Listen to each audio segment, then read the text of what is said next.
Hi everyone, good evening.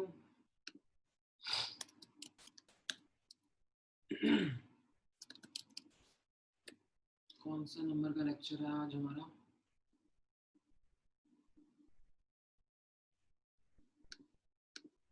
Periodic properties lecture 6, lecture 7 है आज. All right. कौन आ गया है? Hi Anjali, good evening Sanika. I am doing good. Manas, how are you? Hi Harsh. Hi Rugved. Good evening Pratmesh. Good evening Shivank. Hello Ravi.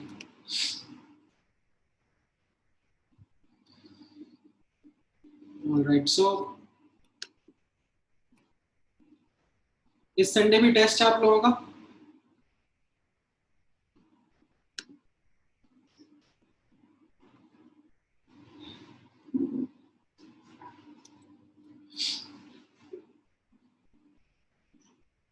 बढ़िया बढ़िया. Atomic का है. All right.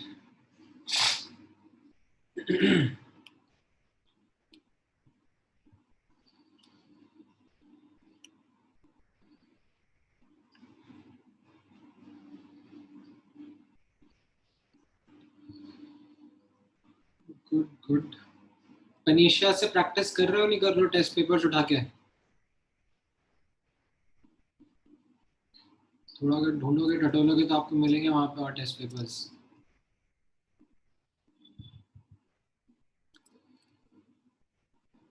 Good.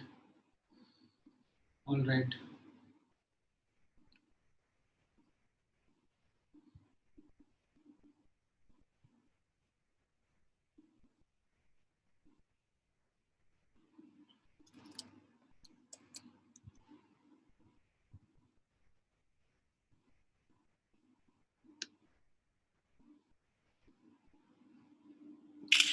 All right, चलो periodic का discussion शुरू करते हैं with a small quiz.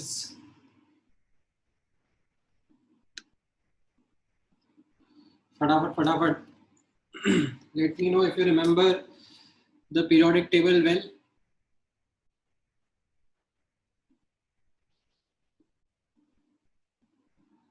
Results आने शुरू हुए, आपकी रैंक लिस्ट वगैरह लग गई?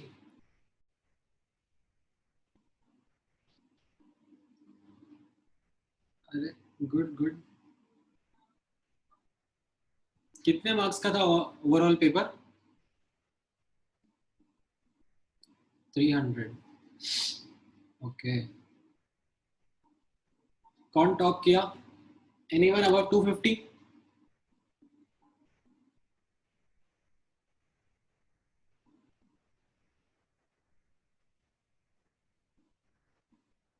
अरे very good. We have one candidate among us.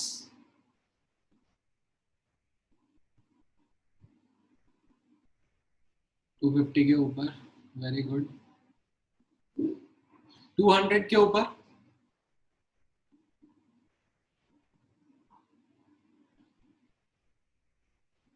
We have 1 2 3 4 5.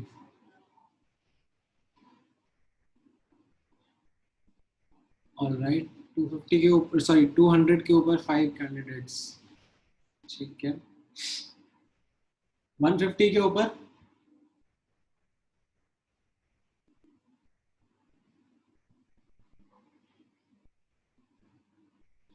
150 के ऊपर एक साथ काफी सारे स्टूडेंट्स हैं.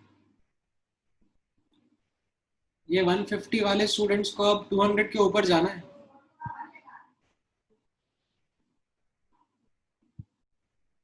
ठीक है. 250 के ऊपर एक्सीलेंट स्कोर है. ठीक है. 200 से ऊपर है, 200 से 250 के बीच में, तो भी it is very good. 150 to 200 is again a very good score. It's a good score, I would say. 150 के नीचे तो मेहनत करने की जरूरत है. 150 के नीचे अगर स्कोर है सिंगल चॉइस क्वेश्चंस हैं आपके सामने, तो you can easily ensure that अभी बहुत इम्प्रूवमेंट का स्कोप है। ठीक है, वैसे तो ऐसा देखो ओवरऑल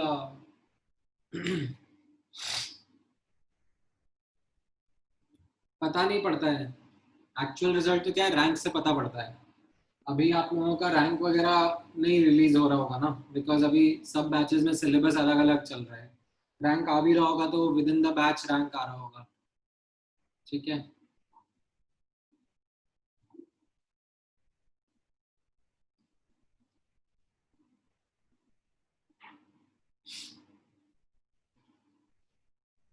तो अभी धीरे धीरे आप लोगों का जब रैंक आएगा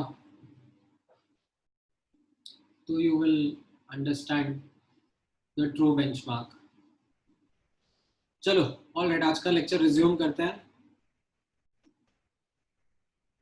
wish you all the best for the test coming Sunday. फटाफट बताओ, फर्स्ट क्वेश्चन में कैसा रहेगा mapping? And you have to be fast. If you are not fast, if you are taking a lot of time, then that means that अभी आप periodic का revision नहीं कर रहे हो अच्छे से।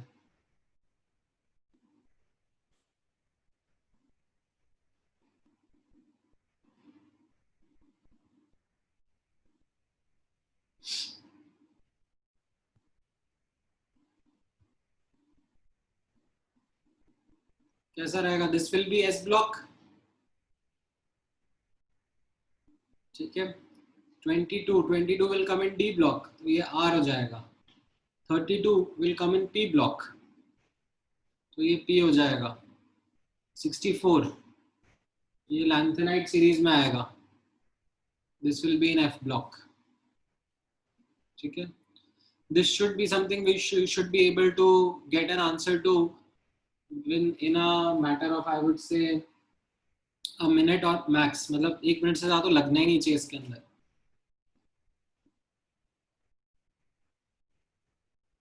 ठीक है, इसमें नोबल गैसेस के एटॉमिक नंबर्स आपको हेल्प करते हैं। ठीक है, Z of noble gases, they really help you kick start and locate where the particular atomic number would be present। ठीक है, सेकंड वाले पे आ जाओ। इसमें वन और मोर देन वन मैप हो सकते हैं, 1 to 1 मैपिंग नहीं है इसमें सेकंड वाले में। फटाफट बताओ।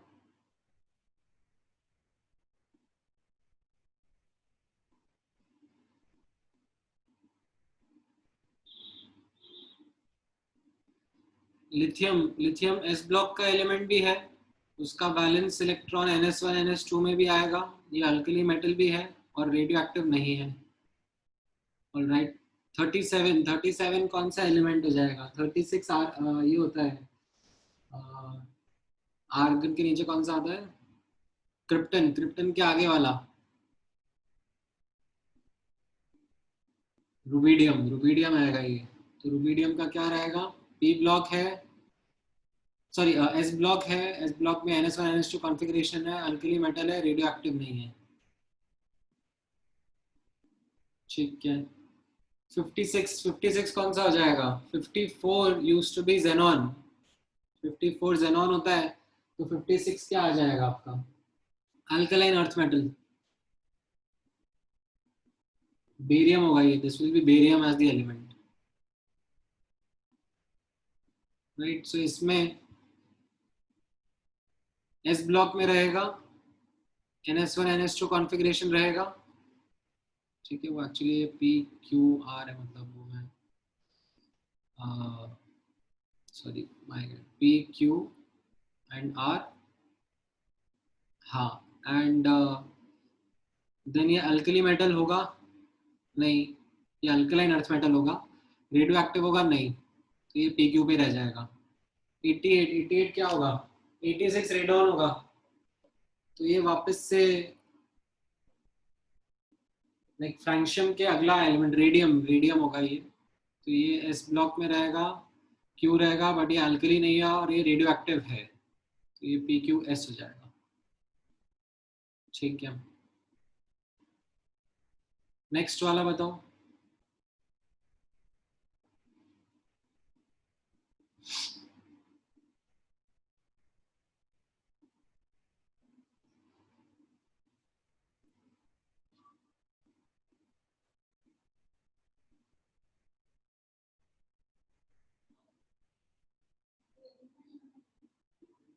15 पी ब्लॉक का रहेगा, 15 एस फॉस्फोरस। तो हाँ, पी ब्लॉक का रहेगा। फॉस्फोरस लिक्विड होता है रूम टेम्परेचर पे? नहीं, फॉस्फोरस लिक्विड नहीं होता, फॉस्फोरस सॉलिड होता है। फॉस्फोरस हैलोजन है? नहीं। फॉस्फोरस मेटल है? नहीं। तो ये सिर्फ पी पे रह जाएगा। ठीक है, देन 31, 31 कौन सा एलिमेंट होगा? जिंक 30 होता है, तो जिंक के अगला वाला 30 यानी कि 31 गैलियम। तो गैलियम पी ब्लॉक का पार्ट होगा, यस। लिक्विड होगा रूम टेम्परेचर पे, यस। हैलोजन होगा, नो। गैलियम मेटल होता है, यस। तो ये PQS हो जाएगा। 35,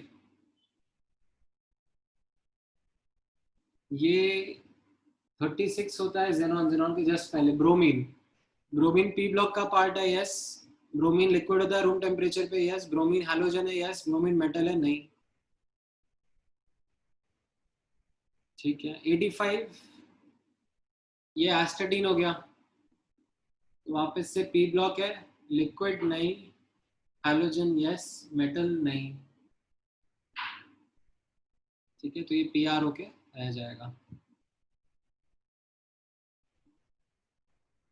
ठीक है, JEE के पेपर में पीरियोडिक टेबल नहीं मिलता है, याद रहना चाहिए periodic table, specially the key elements. S and P block तो अच्छे से रट्टा होना चाहिए, D ब्लॉक फिर भी पार्शली याद रहेगा तो काम चल जाएगा। ठीक है, इसको छोड़ दो अभी, मर्क्यूरस आयन को, ये अभी आपको नहीं समझ में आएगा, लेट इट बी। आप A, B और C के बारे में ही बताओ। नहीं नहीं, पूरा पीरियोडिक टेबल नहीं, S and P block primarily याद रखना रहेगा, और D ब्लॉक का फर्स्ट रो एंड थोड़ा सा राइट हैंड साइड वाला पार्ट, इतना प्राइमरी अंडरस्टैंडिंग रहेगा तो काफी है। हाँ, मैंगनीज 3+ पैरामैग्नेटिक रहेगा, यस। और इसका मैग्नेटिक मोमेंट कितना रहेगा? Mn3+ के अंदर there would be 4s2 3d5 था ना ये, तो 3d4, 4 अनपेयर्ड इलेक्ट्रॉन, S रहेगा। ठीक है, क्रोमियम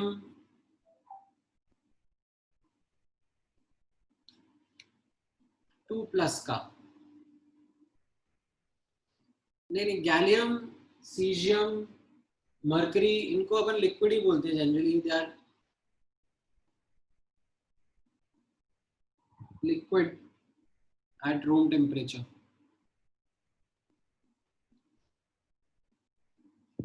ठीक है, in general interpretation we consider them to be liquid only. अच्छा, देन क्रोमियम, क्रोमियम 2+ कैसा रहेगा? क्रोमियम 2+ भी पैरामैग्नेटिक रहेगा, और इसमें भी 4 अनपेयर्ड इलेक्ट्रॉन रहेंगे, तो भी PS हो जाएगा। Ag2+, Ag2+ में भी क्या होगा? इससे भी 2 इलेक्ट्रॉन जाएंगे, तो ये पैरामैग्नेटिक होगा, और इसका मैग्नेटिक मोमेंट, इसमें एक ही अनपेयर्ड इलेक्ट्रॉन होगा, तो ये PR होगा। ठीक है, Ag2+ डायमैग्नेटिक थोड़ा ना होगा। Ag का कॉन्फ़िगरेशन देखो,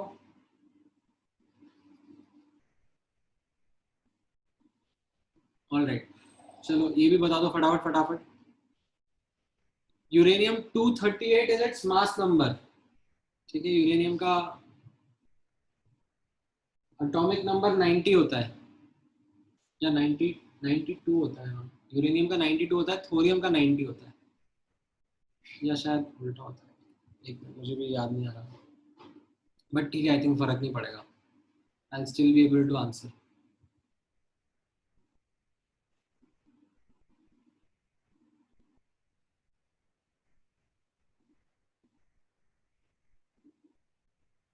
60 कहां पर रहेगा? लैंथेनाइड सीरीज में रहेगा। तो ये एफ ब्लॉक का पार्ट है, इनर ट्रांजिशन है, और 4f में है, यस। लैंथेनाइड्स में है, यस। तो ये पी क्यू आर हो जाएगा। यूरेनियम इनर ट्रांजिशन एलिमेंट है, यस। 4f का नहीं है पार्ट, ये 5f का है। This will B 5f। Lanthanide भी नहीं रहेगा, एक्टिनाइड सीरीज में रहेगा ये, तो ये पीएस हो जाएगा। थोरियम भी सेम पीएस रहेगा। एटॉमिक नंबर 100 कहां पर आएगा? ये भी पीएस ही रहेगा, सेम।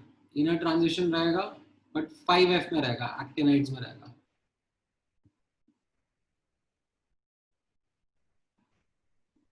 ठीक है,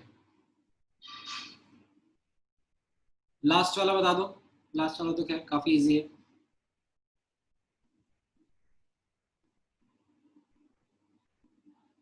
लैंथेनाइड्स 58 से शुरू होते हैं और एक्टिनाइड्स 90 से शुरू होते हैं ना। मैंने आपको लैंथेनम और एक्टिनम का एटॉमिक नंबर याद रखने के लिए बोला है, हर्ष। वो आप ध्यान में रखोगे, ठीक है।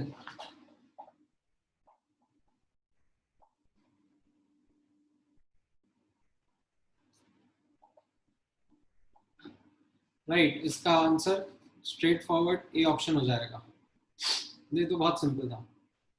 Alright, so the primary lesson learned from this exercise was whether to understand. आपको पीरियोडिक प्रॉपर्टी, पीरियोडिक टेबल याद है कि नहीं याद है? ठीक है, if you were not able to do this quickly, ठीक है, तो आप रिवीजन अच्छे से नहीं कर रहे हो।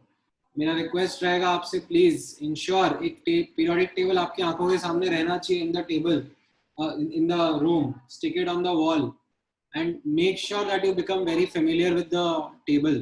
ठीक है, it is not just this particular chapter, आगे आने वाले बहुत सारे ऐसे chapters होंगे, especially in organic chemistry में, where you will have to save a lot of time and you must be very fluent and very fast in terms of locating ये element कहाँ पर, इसका atomic number क्या है, इसका electronic configuration क्या होगा, and accordingly answer it.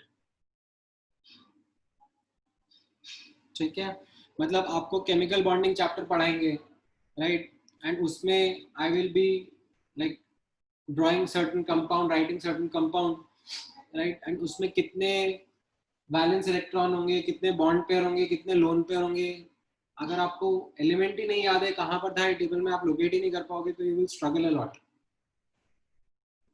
ठीक है,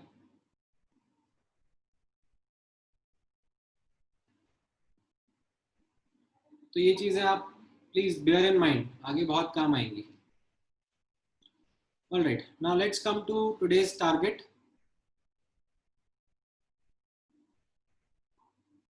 क्या क्या था आज के टारगेट में?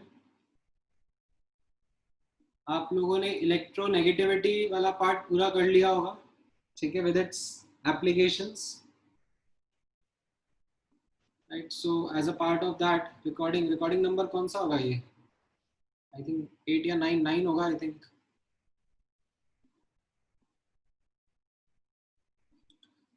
ठीक है, देन अच्छा, इनफैक्ट रिकॉर्डिंग 9 देखने के पहले मैंने आपको एडवाइस किया था कि डीपीपी कर लेना, ठीक है। That was in fact the task to be done before seeing the recording, right? So DPP number 1, 2 and 3 ये मैंने आपके साथ शेयर किया था, देन रिकॉर्डिंग ना देखना था, एंड देन बुकलेट के कुछ क्वेश्चंस आपको करने थे, ठीक है। तो एक एक करके अप्रोच करते हैं। सबसे पहले डीपीपी का डिस्कशन कर लेते हैं। डीपीपी नंबर 1 में एनी डाउट्स यू हैव?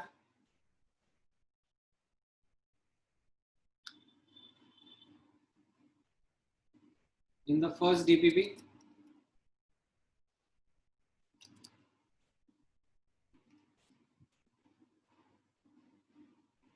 कोई डाउट नहीं है?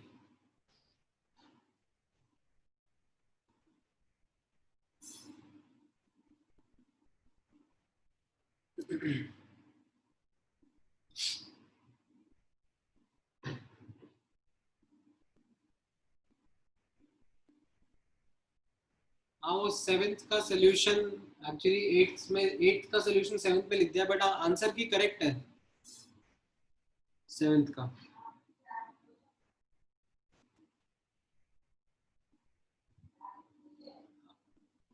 फर्स्ट क्वेश्चन क्या है? डायगोनल, ये बाद में करा देंगे। डायगोनल रिलेशनशिप ये बहुत ही ऐसे या चलो अभी करा देता हूँ मैं, मतलब इसमें कुछ खास करने लायक है नहीं।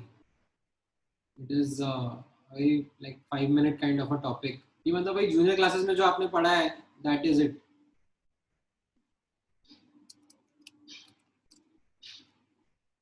मतलब ये इतना सा ही है जितना ये बुकलेट में भी दिया हुआ है ना। Let me just pick it up from the booklet itself. This is what diagonal relationship is.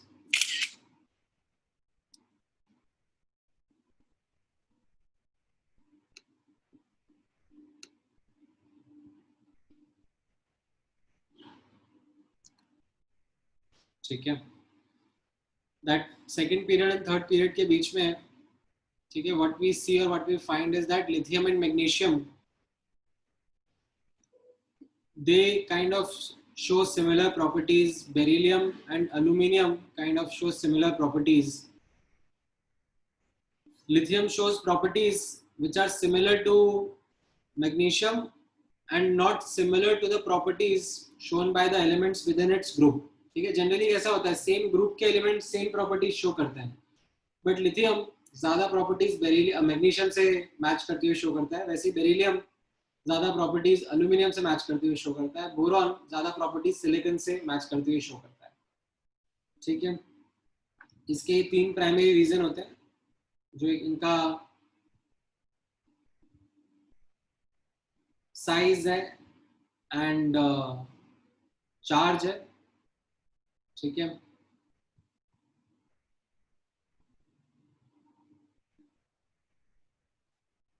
In fact magnesium ये जो डेटा है ना ये एनसीईआरटी में कंटेस्टेड है।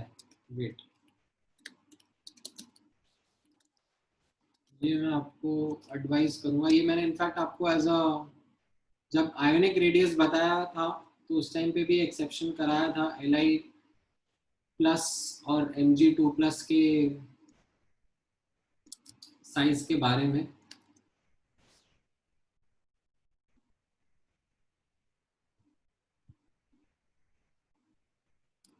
ठीक है, एंड इसमें what I would want to highlight is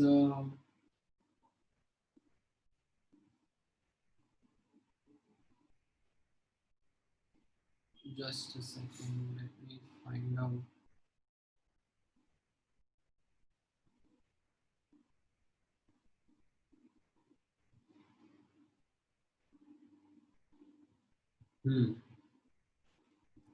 ठीक है, ये डेटा मत ऑब्जर्व करना, let me remove this data, this is not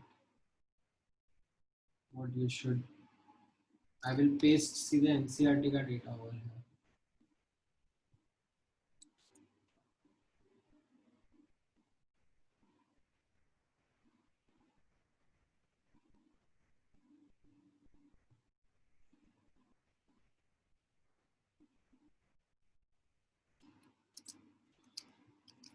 ये आप ये वाला डेटा ऑब्जर्व करना।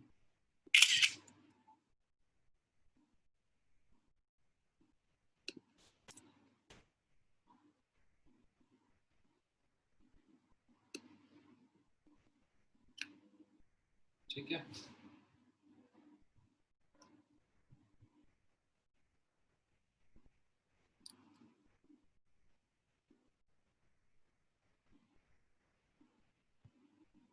And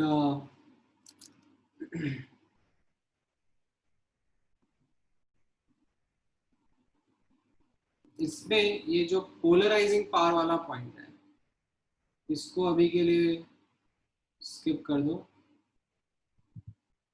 this is something to be done in the chapter of chemical bonding. ठीक है, हम थोड़ा डेप्थ में जाएंगे under a topic called as Fajans rule. ठीक है, तो तभी देखेंगे इसको, व्हाट इज पोलराइजिंग पावर। अभी मत जाओ उसकी डेप्थ में, ठीक है, ये मैं बताऊंगा बट बाद में। अच्छा, अब इसी में डायगोनल रिलेशनशिप में what I would also want you to remember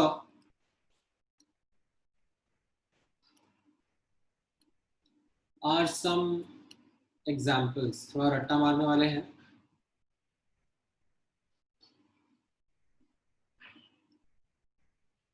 ठीक है, यहाँ पर आप ऑब्जर्व करना,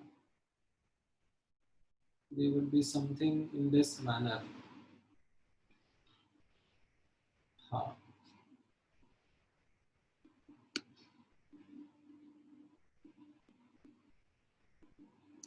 similarities between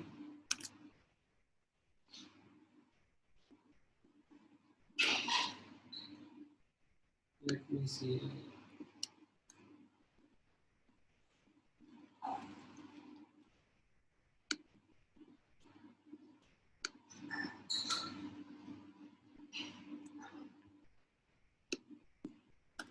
lithium and magnesium के बीच में जो सिमिलैरिटीज है,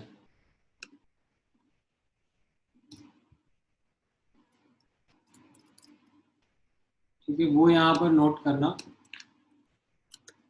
ठीक है, जैसे मैंने आपको बोला that lithium and magnesium, lithium unlike alkali metals shows certain properties similar to magnesium। तो क्या क्या प्रॉपर्टीज हैं, कैसी कैसी प्रॉपर्टीज हैं, तो इनमें कुछ एग्जांपल्स हैं जो मैं आपके सामने यहाँ पर शो कर रहा हूँ।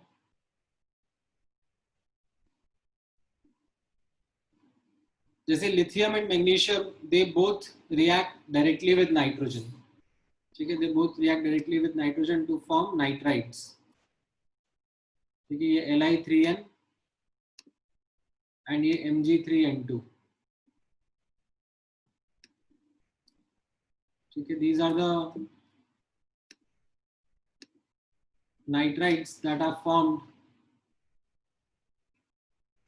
but alkali metals जो हैं, they do not form nitride। So lithium is showing a property which is unlike its group but similar to magnesium। ठीक है, then lithium का जो कार्बोनेट होता है, ठीक है, this is less stable, whereas alkali metals के जो कार्बोनेट्स होते हैं, ठीक है, they are quite stable, they don't easily liberate CO2। ठीक है, जैसे अल्कलाइन अर्थ मेटल्स कैसे होते हैं, अल्कलाइन अर्थ मेटल्स में जैसे कैल्शियम कार्बोनेट है, तो कैल्शियम कार्बोनेट को आप हीट करोगे तो it quite readily loses CO2। Alkaline earth metals का प्रॉपर्टी रहता है वो। बट एल्कली मेटल्स जैसे Na2CO3 है, आप उसको हीट करोगे तो इतना जल्दी CO2 लिबरेट नहीं करता, बट लिथियम कार्बोनेट लिबरेट करता है। ठीक है, then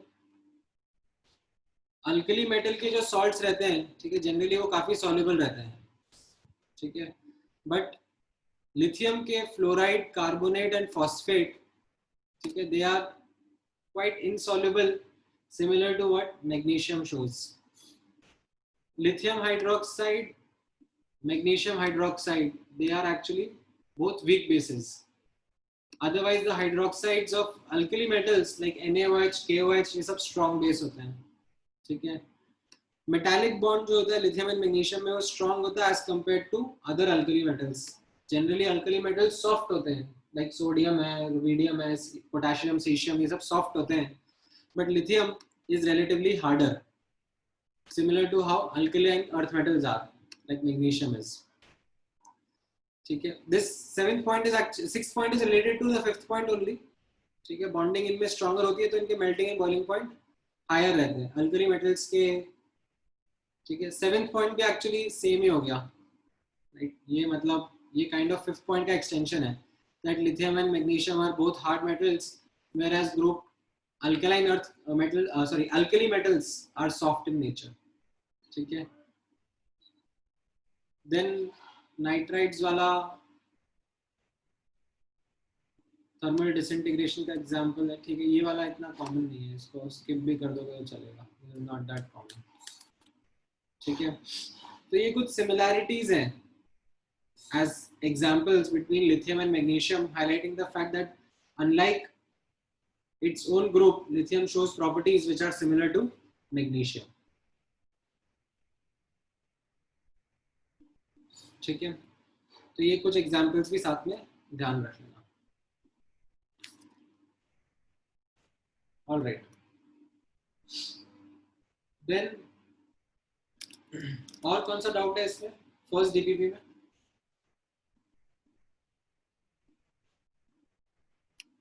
question number 5 and question number 7. हाँ ठीक है, मैं कर देता हूँ. Give me 1 minute.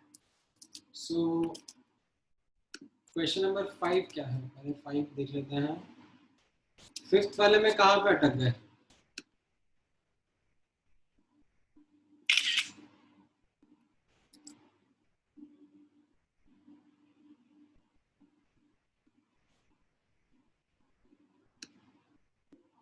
Which of the following an element with 3 electrons in outermost shell, in the outermost subshell belongs to nitrogen family?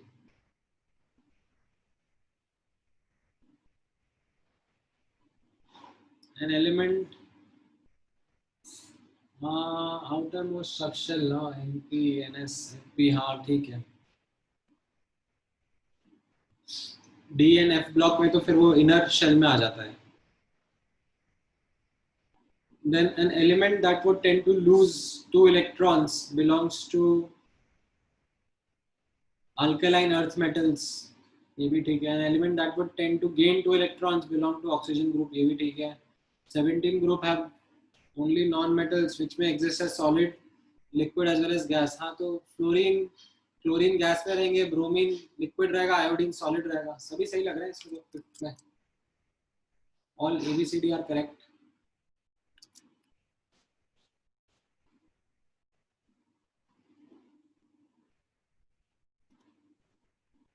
Right. इसमें फर्स्ट स्टेटमेंट क्या है? फर्स्ट स्टेटमेंट में लाइक एलिमेंट जिसके 3 इलेक्ट्रॉन्स हैं in the outermost subshell.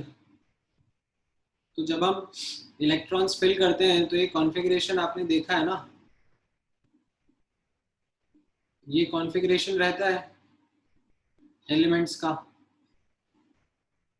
ठीक है, तो outer most subshell अगर भरेगा तो NP ही रहेगा.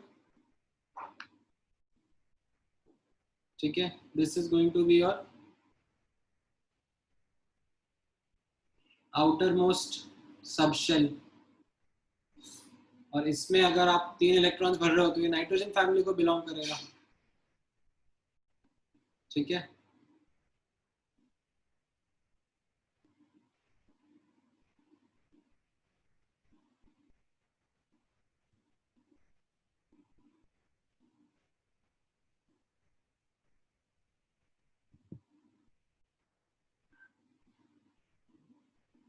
हाँ बोलो यश. So A and B are not necessary, no? कौन सा a option? A and B both. मतलब 3 electron in outermost shell. और कौन सा रहेगा? Outermost subshell, sorry. F वाले कोई. तो वो आउटर मोस्ट नहीं रहा ना, वो मतलब फिर वो इनर शेल के अंदर आ गया ना ये. Okay. ठीक है, एंड बी ऑप्शन में भी element would tend to lose 2 electrons belongs to alkaline earth metals. So zinc would not come, no, as it has 4s2. हाँ ये थोड़ा सा हाँ बोल सकते हो. This is something which you can contest. या जैसे जिंक हो गया, ठीक है, या फिर टू एन एक्सटेंट आपका लेड भी हो गया. ठीक है, they have a tendency to lose 2 electron. They are not necessarily. में यहाँ पे अपन थोड़ा सा लैंग्वेज चेंज कर देते हैं. may belong to alkaline earth metals. तो फर्स्ट वाले में नहीं आएगा ना वो. फर्स्ट वाले में मे का जरूरत नहीं है. Okay, ठीक है. अच्छा, देन सेवेंथ वाला जो कॉम्प्रिहेंशन टाइप है. ठीक है, देख लेते हैं इसको भी. सेवेंथ वाले में कैसा है? 7th वाले में you have been given that एक तो ऑफ बाउ रूल भी नहीं फॉलो कर रहा है, ठीक है, एंड ऑर्बिटल की कैपेसिटी 3 इलेक्ट्रॉन्स की कर दी है। तो अब इसमें और एक और की इंफॉर्मेशन है कि टोटल नंबर ऑफ एलिमेंट्स 112 ही है। तो अब इसमें कैसे टेबल फिल होगी, तो यहाँ पर आप नोटिस करना फर्स्ट पीरियड में कॉन्फ़िगरेशन रहेगा 1s और इसमें 3 एलिमेंट आएंगे 1s से 1s1 1s2 1s3 करके, ठीक है। सेकंड पीरियड में फिर 2s फिल होगा 1 से 3 एंड 2p फिल होगा 1 से 9, तो इसमें 12 एलिमेंट्स आ जाएंगे। थर्ड पीरियड में 3s में 1 से 3, देन 3p में 1 से 9 एंड देन 3d में, ठीक है, क्योंकि इसमें ऑफ बाउ रूल फॉलो नहीं हो रहा है तो इसमें 3s 3p 3d इस तरीके से चलना पड़ेगा। वो तो ये जो हम लोगों ने ड्रॉ किया था ये एज पर ऑफ बाउ रूल था,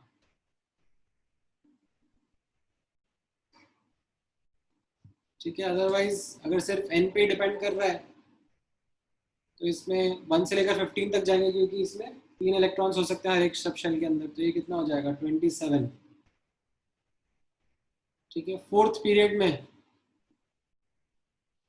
4s 1 से 3, 4p 1 से 9, 4d 1 से 15 एंड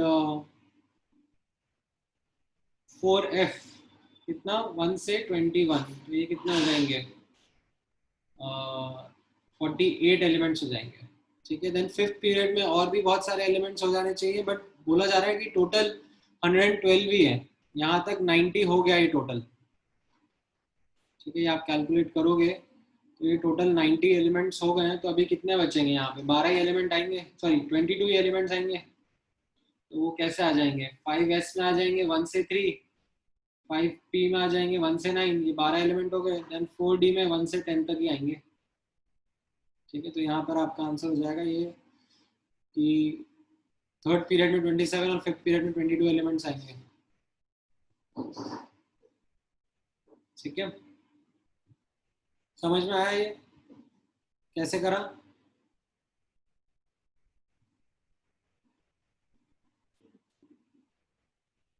हाँ बोलो सुमित।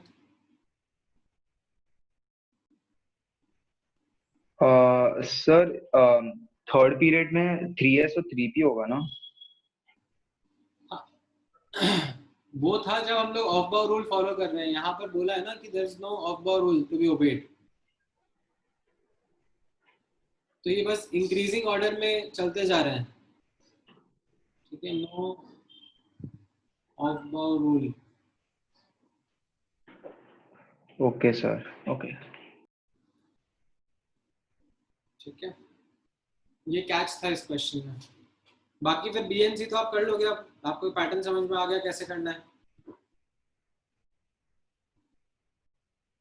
अरे पैराग्राफ में दिया है बाबा, दे डिसाइडेड, उनकी मर्जी थी, उनका मन हुआ,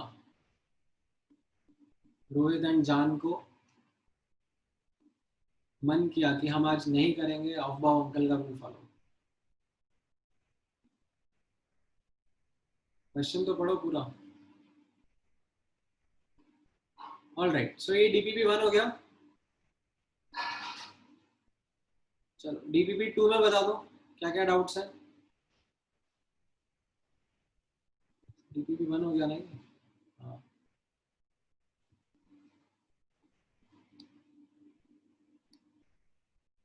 no doubts in DPP 2, simple straight forward.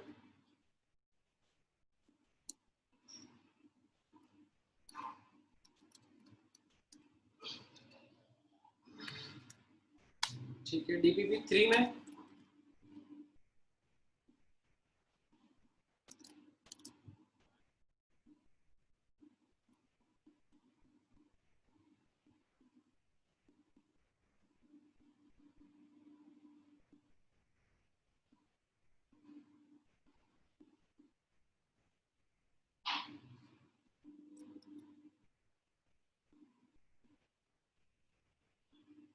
अभी तुम सो रहे थे क्या आदित्य? डीपीवी 1 में क्वेश्चन नंबर 8 पूछ रहा हूँ। नहीं बताऊंगा मैं क्या था डीपीवी 1 में question number 8। Total number of नहीं आना चाहिए तुम्हें।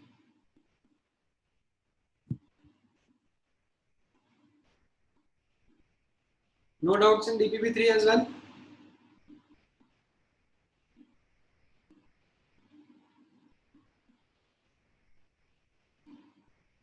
All right, good. ठीक है।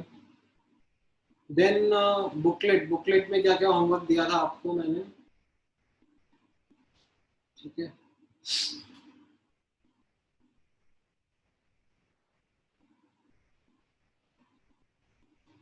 बुकलेट में let me just double check.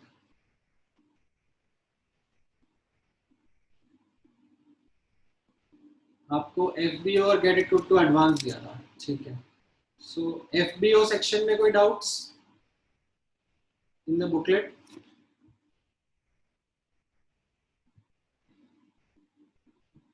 FBO में 51। ऑलराइट, इसके अलावा पैसेज पे मैं आता हूँ थोड़ी देर में शुभ।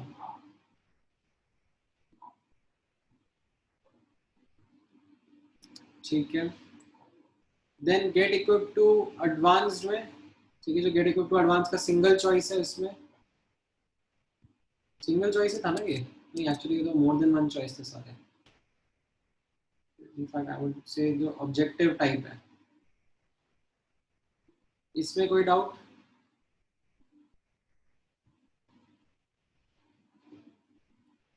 गेट इक्विप्ड के पैसेज वाले में, पैसेज 1 में डाउट है। ठीक है, पैसेज 1 में डिस्कस कर लूंगा।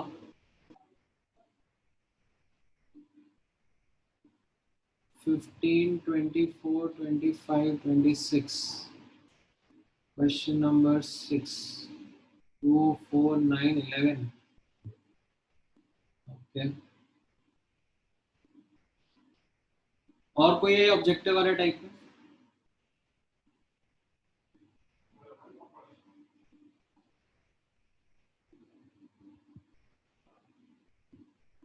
ठीक है, ऑलराइट, चलो डिस्कस कर लेते हैं।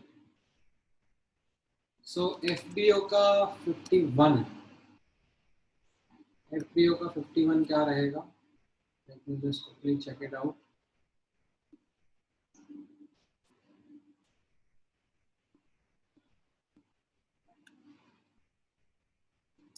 Electronegativity of fluorine on Mulliken scale is 11.2, तो पॉलिंग स्केल नहीं, कौन सा क्वेश्चन पूछते हैं? 51, अच्छा sorry. Arrange the following in the increasing order of electronegativities. तो इसमें आपको वैल्यूज ध्यान रखनी है। ठीक है, you'll have to remember the values. If you remember the values तो आपका काम चल जाएगा। फ्लोरीन का 4 होता था, ठीक है, कार्बन का 2.6 होता था, फॉस्फोरस हाइड्रोजन का क्वाइट सिमिलर टू 2.1 रहता था। सिलिकॉन का मुझे नहीं पता, सिलिकॉन का मुझे ये नहीं याद आ रहा। ठीक है, ये डेफिनेटली 2.6 से कम होगा क्योंकि कार्बन का 2.6 रहता है, तो सिलिकॉन उसके नीचे प्रेजेंट है, तो 2.6 से तो कम ही होगा। ठीक है, तो मैं यहाँ पर देख लूंगा इसमें फ्लोरीन के बाद कार्बन, ठीक है, and then silicon and phosphorus. Silicon and phosphorus में आप देख सकते हो ना, carbon will be greater than silicon, and silicon and phosphorus में फास्फोरस का ज्यादा होना चाहिए, सिलिकॉन का कम होना चाहिए, क्योंकि फास्फोरस उसके राइट हैंड साइड में है। Right, electronegativity increases across period. ठीक है, और यू कैन सी यहाँ पर कार्बन का इससे ज्यादा क्यों होगा? Why? Because electronegativity decreases down the group. तो इसके हिसाब से C option should be the correct answer. ठीक है,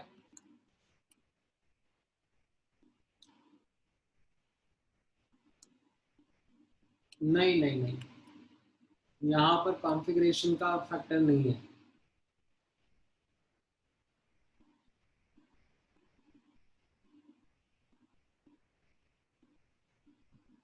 ऑलराइट, देन गेट एडवांस्ड में, गेट इक्विप टू एडवांस में ऑब्जेक्टिव टाइप में चलते हैं। ऑलराइट, सो इसमें कहाँ से स्टार्ट करना है? क्वेश्चन नंबर 2 से। क्वेश्चन नंबर 2 में क्या है? ये तो आप लोगों ने पढ़ा हुआ है ना। इसमें ये डेल्टा एच ई जी नेगेटिव आएगा, तो ये आपका आंसर नहीं होगा। ये डेल्टा एच ई जी 1 प्लस डेल्टा एच ई जी 2 है, इसके बारे में मैंने कैटेगोरिकली बताया था ये अब्जॉर्ब होगा, क्योंकि डेल्टा एच ई जी 1 भले ही नेगेटिव है बट ये पॉजिटिव रहता है, उसका मैग्नीट्यूड ज़्यादा रहता है। ठीक है, देन Fe3 प्लस से Fe2 प्लस जा रहा है। ठीक है, तो ये उल्टा है नेगेटिव ऑफ ये डेल्टा एच आई ई 3। ठीक है, थर्ड आयनाइजेशन एनर्जी का ऑपोजिट है, आयनाइजेशन एनर्जी हमेशा पॉजिटिव होती है, तो इसमें एनर्जी रिलीज हो रही होगी, तो ये भी नहीं होगा। ठीक है, और ये क्या है? ये डेल्टा एच ई जी एक्सेप्शन है आर्गन का, नोबल गैसेस का, तो इसमें पॉजिटिव होता है, तो ये आपका आंसर रहेगा। ठीक है, तो अब्जॉर्प्शन ऑफ एनर्जी इसमें और इसमें हो रहा है। ठीक है, then fourth question. Fourth question में कौन से ऑप्शन में अटके बताओ जरा? हर एक ऑप्शन में तो नहीं अटक सकते। किसने पूछा था?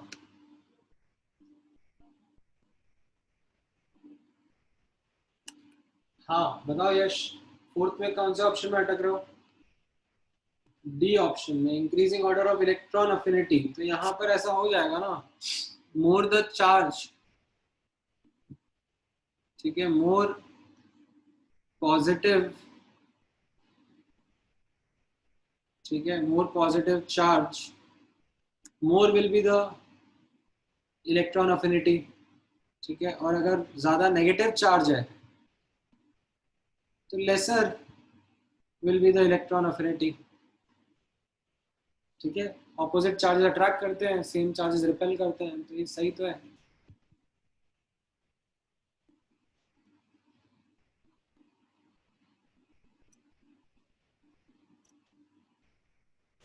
देन नेक्स्ट कौन सा था? सेवेंथ क्वेश्चन पूछ रहे हो द्वीप। सेवेंथ क्वेश्चन क्या है? सेवेंथ क्वेश्चन में कौन से ऑप्शन में अटक गए? ठीक है, इसमें एक एक करके ऑप्शंस को क्रिटिकली एनालाइज करना होता है। ठीक है, don't be in a hurry, analyze each and every option critically. First and second option में ionization energy increases for each successive electron removal, ये तो मैंने बताया ही है ना आपको कि IE1, IE2, IE3 ये इंक्रीजिंग मैनर में ही रहता है। व्हाई?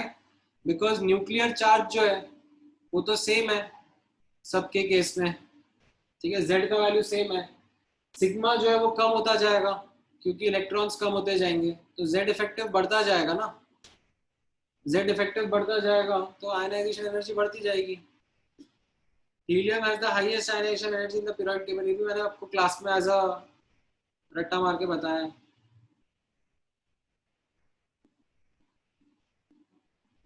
हीलियम का हाईएस्ट होता है, सीशियम का लोएस्ट होता है। ओहो, रॉन्ग आंसर की देख ली, ये मत करो यार ऐसे।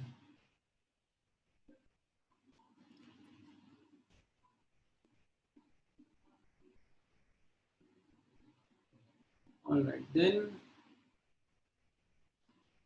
अच्छा 6 में डाउट नहीं है तुमको? ऑलराइट, 9 एंड 11 देख लेते हैं, 9 एंड 11 कैसा रहेगा। 9 में electron affinity of the following elements. ठीक है, एक्सेप्शंस पहले याद रखना इलेक्ट्रॉन अफिनिटी के, फिर आंसर करना। तो अगर आपको इलेक्ट्रॉन अफिनिटी के एक्सेप्शन याद आ रहे होंगे तो उसमें एक एक्सेप्शन याद आ रहा होगा कि chlorine is greater than fluorine. ठीक है, एंड नाइट्रोजन का इलेक्ट्रॉन अफिनिटी 0 डिफाइन करते हैं। तो यहाँ पर देख लो, क्लोरीन ग्रेटर देन फ्लोरीन रहना चाहिए और नाइट्रोजन सबसे लास्ट में रहना चाहिए। नाइट्रोजन सबसे लास्ट में इसी में है बस, ठीक है, बाकी किसी में है ही नहीं। एंड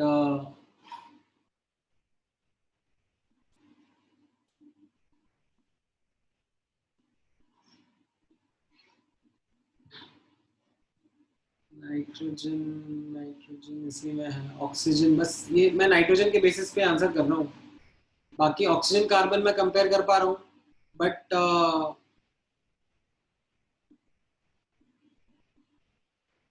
हाँ ऑक्सीजन फ्लोरीन भी कर पाऊंगा ना।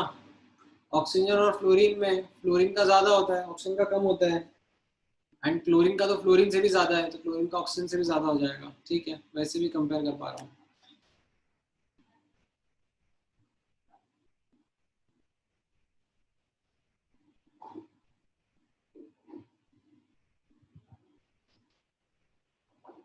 ठीक है, alright then 11th question. 11th में ये तो आपने अभी के रिसेंट उसमें रिकॉर्डिंग में देखा होगा ना, correct order of acidic strength. तो इसमें कैसा आप लोगों ने सीखा होगा दैट अक्रॉस अ पीरियड, ठीक है, if we go across a period left to right, ठीक है, Na2O, MgO, Al2O3, SiO2, ठीक है, P2O5, SO3, Cl2O7, राइट। तो इसमें कैसा हो रहा है, एसिडिक नेचर बढ़ रहा है,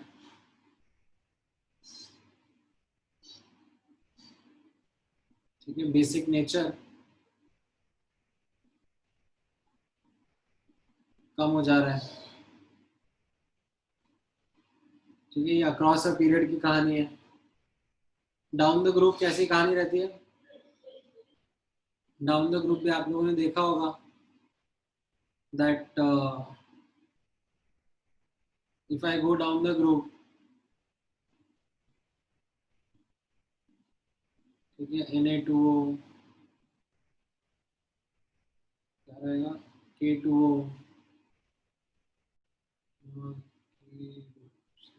सीशियम ऑक्साइड। तो इसमें कैसा रहेगा, as you go down the group basic nature बढ़ जाता है, ठीक है। और ये सब डेल्टा EN के ऊपर बेस्ड है, इलेक्ट्रोनेगेटिव डिफरेंस के ऊपर, जो आप लोगों ने नोटिस किया होगा व्हाइल स्टडीइंग दिस कॉन्सेप्ट। तो इसके बेसिस पे आप ये आंसर कर सकते हो, ठीक है। ये वाला पार्ट सही रहेगा, ठीक है। CO2 N2O4 SO3 गड़बड़ हो गया, देन Al2O3 का एसिडिक नेचर ज़्यादा होता है ना, ये भी गड़बड़ हो गया। देन K2O और कैल्शियम ऑक्साइड के बीच में, कैल्शियम ऑक्साइड और बेरिलियम ऑक्साइड के बीच में कैल्शियम ऑक्साइड का ज़्यादा रहेगा, एंड इसका एसिडिक नेचर ये कम हो जाएगा। K2O और कैल्शियम ऑक्साइड में कैल्शियम ऑक्साइड का एसिडिक नेचर ज़्यादा रहेगा, बेसिक नेचर कम होगा। एक ही आंसर है इसमें, 11th का ए।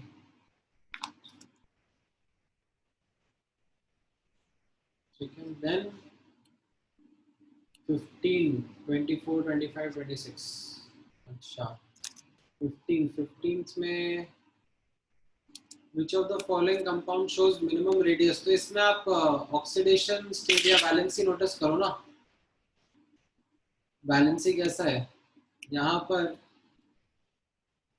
Mn+4 स्टेट में है, यहाँ पर Mn+7 में है, यहाँ पर Mn+2 में है, राइट। तो यहाँ पे ये साइज सबसे लीस्ट रहेगा इसका,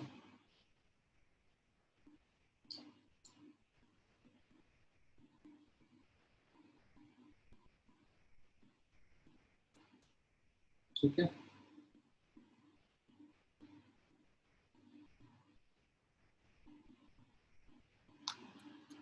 देन इसके बाद में 24, 25, 26 ये एक्चुअली ऐसा क्वेश्चन है जिसमें आपको गेस वर्क करना है थोड़ा सा। मतलब guesswork in the sense कि आपको बोला जा रहा है कि अगर हमको साइज कंपेयर करना होता है, कटायन का मेटल आइटम से कम होता है और अनायन का उससे ज़्यादा होता है, ठीक है। तो अगर इसका 150 बोला जा रहा है और डिफरेंस बोला जा रहा है कि 50 का रहेगा, ये इससे 50 कम रहेगा तो ये 100 रहने वाला है, और ये इससे 50 ज़्यादा रहेगा तो ये 200 रहने वाला है, ठीक है। That is how you have to answer this question, ठीक है। ऑलराइट, देन लेता हूँ मैं कॉन्सेप्चुअल डाउट लेता हूँ थोड़ी देर में। पैसेज वन आप ऑब्जर्व कर लो। पैसेज वन में क्या रहेंगे? अच्छा, पैसेज वन में तो बहुत सारे क्वेश्चंस हैं इसमें। हाँ, मतलब एक दो क्वेश्चन थोड़े से बेटर फ्रेम हो सकते हैं, बट हाँ, मोर और less this is the question.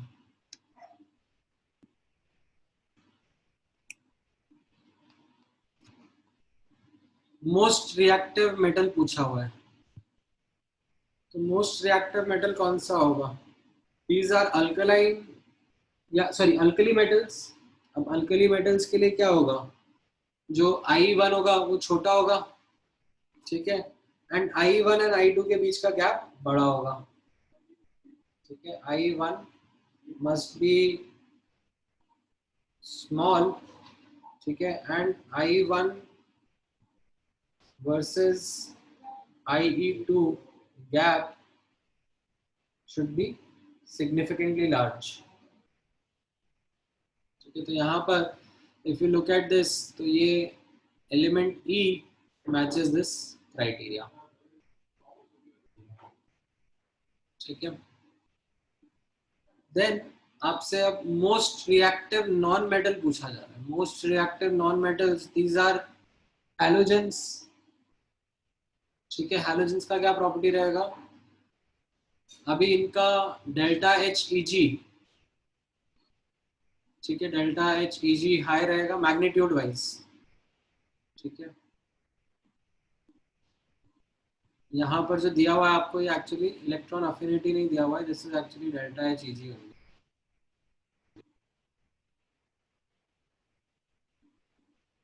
ठीक है। ये आपका डेल्टा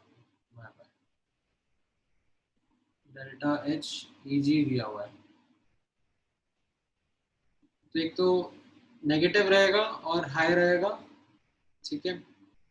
तो इनमें हाईएस्ट मुझे एफ का ही दिख रहा है, तो इसको मैं सिलेक्ट कर देता हूँ। Then which one of the following is the least reactive? Least reactive कौन होते हैं? नोबल गैसेस, ठीक है। These are noble gases. Noble gases का क्या कैरेक्टरिस्टिक रहेगा?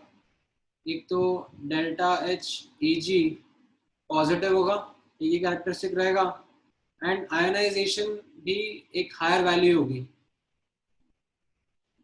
क्योंकि ionization energy is also typically higher only as compared to the other element,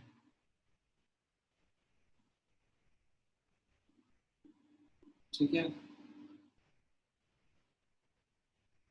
तो यहाँ पर ये क्राइटेरिया मैच करता है सिर्फ ए के साथ में, delta H E G positive है और आयनाइजेशन एनर्जी भी हायर है, तो ये ए ऑप्शन मेरे लिए सूटेबल आंसर रहेगा इसमें, ठीक है। Then which one of the following can form the most stable unipositive cation? तो this is the same thing as the alkali metals ना,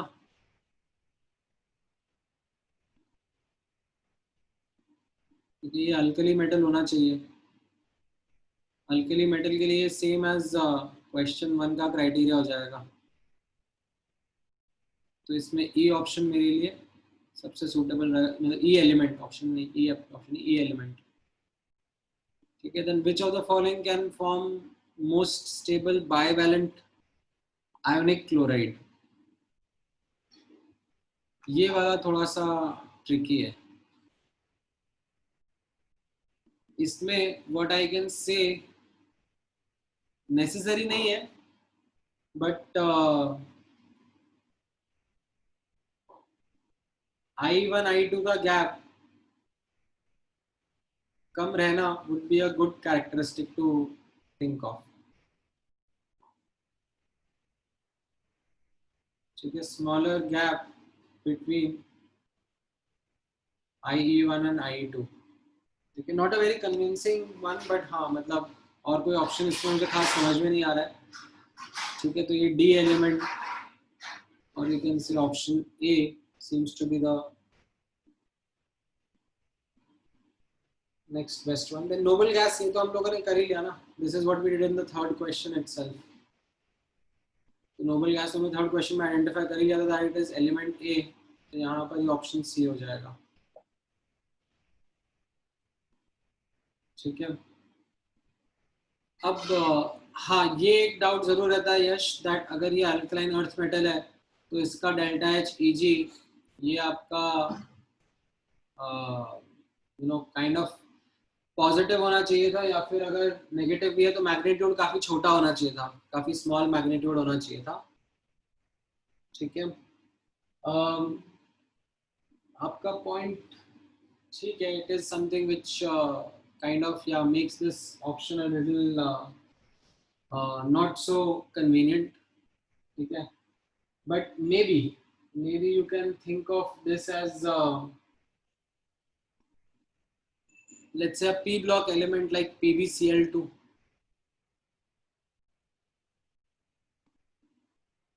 Pb भी हो सकता है ना.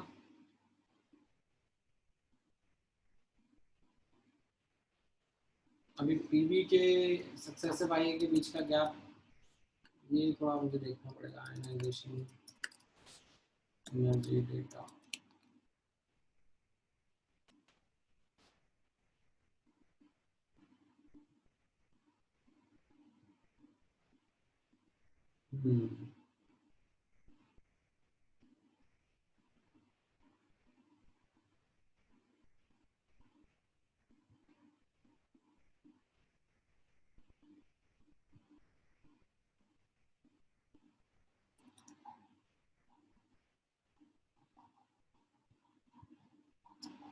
नहीं कह सकते. इसमें एक्चुअली 12-16 ये थोड़ा सा बेरिलियम का नहीं है, मैग्नीशियम का नहीं है.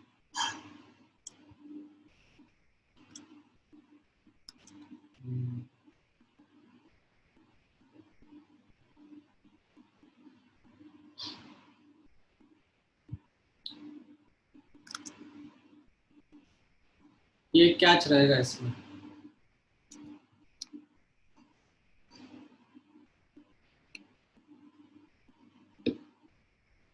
अच्छा, देन क्या कह रहे हो शुभम?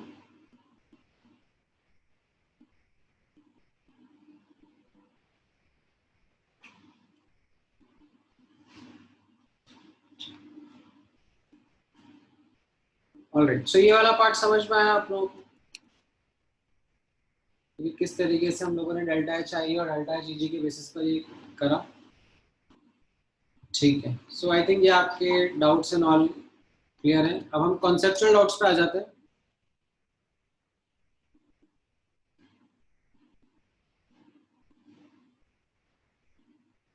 ऑलराइट, बताओ कॉन्सेप्चुअल डाउट्स. तो हम लोगों ने इसमें एप्लीकेशंस ऑफ इलेक्ट्रोनेगेटिविटी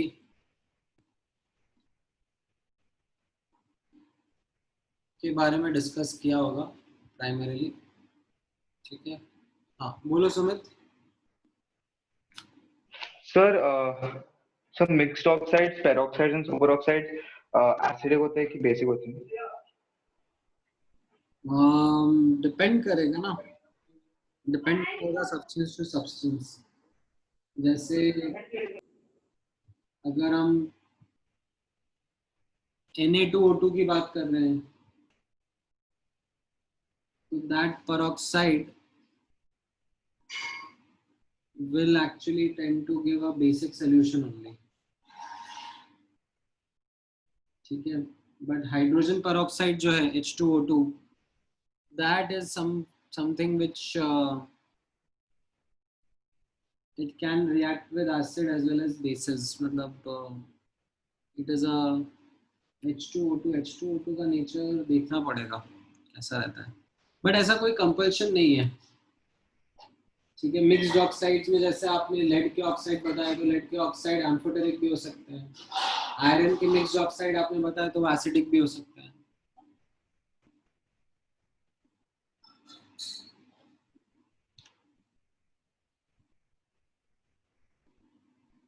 ठीक है. देन दिशा, आपका क्या डाउट है? Why does electronegativity increase with the increase in oxidation state of the metal? So what we say is that it becomes more and more positive, na? Increase in oxidation state. So जैसे for example Fe2 plus है और Fe3 plus है. ठीक है, तो अब Fe3 plus will attract the electrons more. So इसमें जो इलेक्ट्रोनेगेटिविटी का ट्रेंड रहेगा वो इस तरीके से रहेगा. ठीक है, in fact if you were to observe O2 minus and O minus, ठीक है, this is also an increase in oxidation state, क्योंकि यहाँ पर oxidation state -2 था, यहाँ पर -1 है, तो ये increase बोलेंगे oxidation state का. यहाँ पर भी इलेक्ट्रोनेगेटिविटी का ट्रेंड O minus का ज्यादा होगा क्योंकि O2 minus ज्यादा रिपेल करेगा इलेक्ट्रॉन्स को, it is already negative.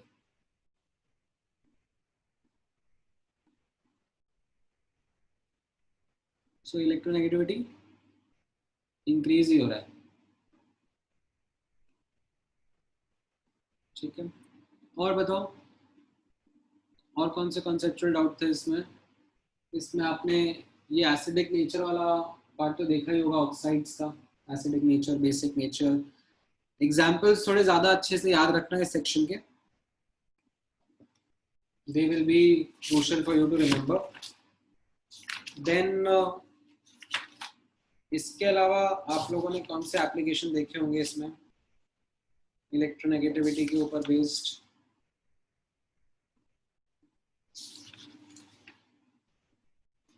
I think कि ऑक्साइड्स वाला प्राइमरी था. फिर आप लोगों ने हाइड्रेशन एनर्जी वाला पार्ट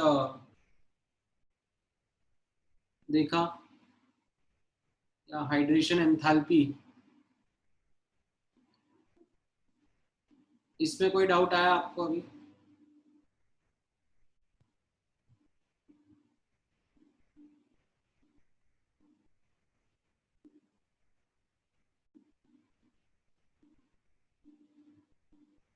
प्रत्याशा, आपका डाउट कहाँ है?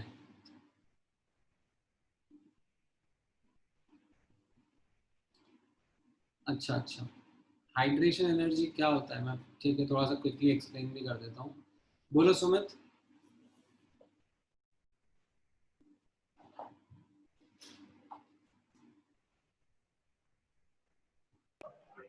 Hello sir. हाँ बोलो. सर जो हाइड्रेशन एनर्जी में जो ऑक्सीजन जो वाटर मॉलिक्यूल होता है जो Na प्लस के सराउंड कर देता है, तो उसमें वो H प्लस का किसी एनायन के साथ नहीं होगा क्या? अगर हाँ आपने NaCl डाला है तो दोनों कटायन एनायन दोनों हाइड्रेट होंगे ना.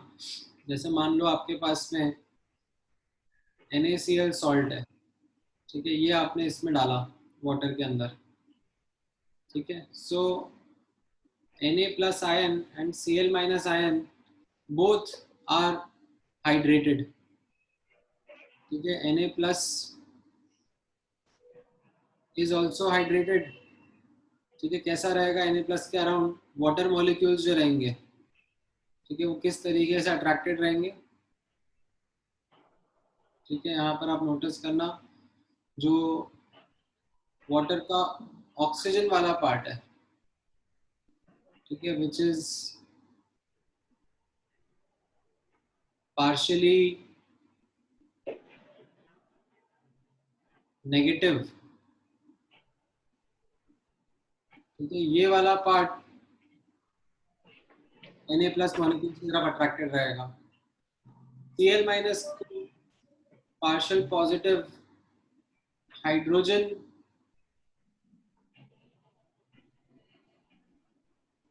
अट्रैक्ट करेंगे।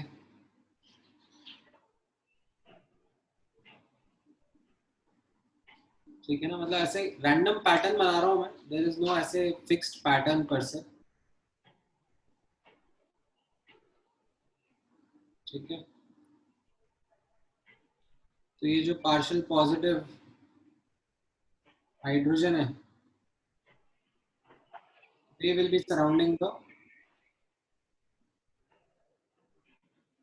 Chloride ion. ठीक है, और जब ये ऑपोजिट चार्जेस पास आते हैं तो as a result energy liberate होती है। That energy is what is called as hydration energy. Okay sir और एक डाउट है मेरे को। हाँ बोलो। सर इलेक्ट्रोनेगेटिविटी मतलब उससे शेप में कोई फर्क नहीं पड़ता क्या? पार्शियल नेगेटिव पार्शियल पॉजिटिव इससे क्या, किसमें फर्क पड़ता है? Shape shape. Shape of molecule. हाँ हाँ हाँ पड़ेगा ना, बट वो हम लोग बॉन्डिंग में सीखेंगे। ओके सर इसके स्ट्रक्चर के बारे में बात करेंगे, अभी उसका इम्पोर्टेंस नहीं है इतना। Okay sir. ठीक है, all right then, any other conceptual doubt you have? ठीक है, नेक्स्ट रिकॉर्डिंग में शेयर करूंगा तो उसके अंदर हाइड्रेशन एनर्जी वाला पार्ट थोड़ा और डिटेल में रहेगा। ठीक है, in fact that might be I think the last recording also in the chapter. ठीक है, मैं एक बार देख लेता हूँ। अभी लास्ट मैंने आपको, हाँ बस एक लास्ट रिकॉर्डिंग ही बचा हुआ है, वो मैं आप लोगों के साथ में शेयर कर दूंगा। That will be the last recording of the chapter, you will be done with the chapter then. ठीक है, तो उसके बाद में आप फिर पूरा बुकलेट अटेम्प्ट कर सकते हो। We can discuss questions from the booklet as well as I'll share more DPPs also on the group। ठीक है, all right then। ठीक है, फिर आज का लेक्चर जल्दी क्लोज कर लेते हैं। आपको कुछ डाउट पूछो ना हर्ष, क्या डाउट है?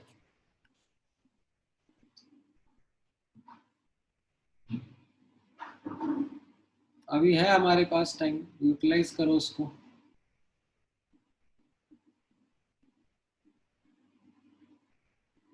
तो पूछ लेना ना, क्लास के टाइम पे पूछ लेना, नेक्स्ट टाइम पूछ लेना।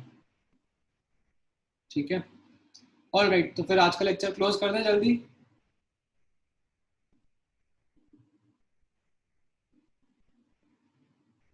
वाह कितने सारे यस यस आ गए, क्या फटाफट यस भेजा। चलो ठीक है, I'll share the next recording and then the homework। ठीक है, तो homework is not due for next class, क्योंकि of course आप लोग टेस्ट के लिए तैयारी कर रहे हो। होमवर्क आप नेक्स्ट टू नेक्स्ट क्लास के लिए ड्यू रख लो। ठीक है, in the mean time next class में हम लोग टॉपिक भी डिस्कस कर लेंगे, एज कॉन्सेप्चुअल डाउट डिस्कस कर लेंगे, एज वेल एज इसके अलावा अगर आपको एटॉमिक स्ट्रक्चर में कुछ डाउट वगैरह रहेंगे, something from the booklet you might want to ask, तो वो सब भी पूछ लेना। ठीक है, चलो, all right then, take care guys, thank you, good night.